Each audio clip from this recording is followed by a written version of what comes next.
Now, as we are clear on what are DBT models, there is another problem which is there in our SQL files. If you see, we are using the same table name at multiple places, and that's fine. Even in the real world project, we need to use the same table in multiple places, right? But what if in future they change the schema name for the table, or let's say they change the schema name itself, or they renamed the table to something else? Will you go to each and every SQL file and change it? No, right? That is not the optimized way, right? This is where DBT came with the solution which is known as DBT sources. In DBT, a source represents the raw data that has already been loaded into your data warehouse. It acts as the entry point for your data transformations, allowing you to define and document the raw tables that DBT does not manage itself but needs to read from them. Okay, so you can just create these DBT sources and you can refer them anywhere you want. In order to do that, first we need to create a YAML file. So I will go to my example folder and I will create a new file. Let's say I name it as src underscore sources.yaml, and I will click on create.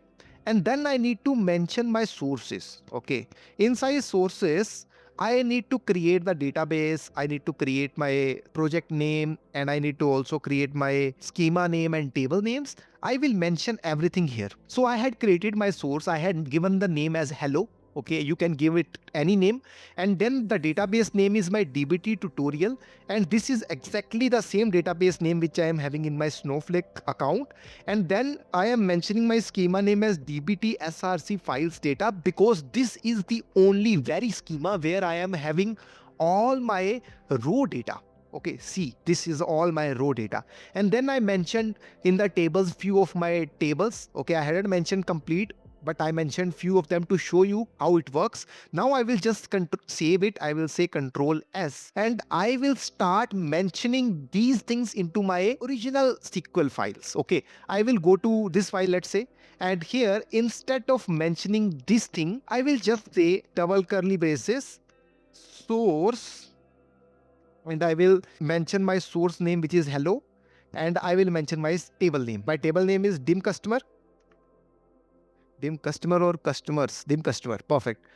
So now this query is exactly same as mentioning my original path where with database schema and table name. So I will just hit run. I will say dbt run my staging customers dot SQL file, and I will hit run.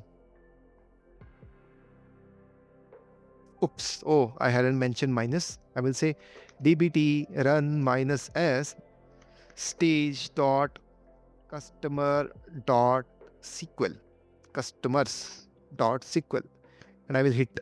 This time it will run, and yeah, it ran successfully. And if I go to my Snowflake and do the refresh, yeah, I got my staging customers. Now if I just run this, I am able to see the same data as I was seeing earlier. This is the beauty of DBT sources, right? Okay, this is really important. You can just create the YAML file and refer that same file into multiple places. Okay. Now you might also be thinking, sir, you mentioned us ref function as well, and now you had mentioned us another function source, right?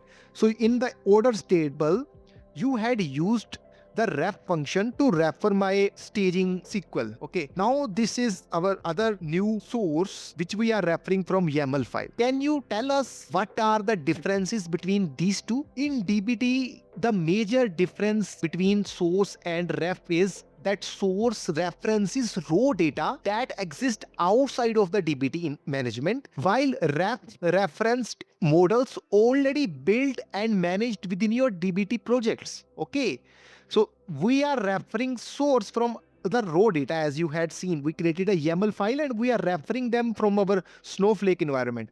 But the reference is referring the models that are already built and managed within your DBT project. That's the major difference between source and reference.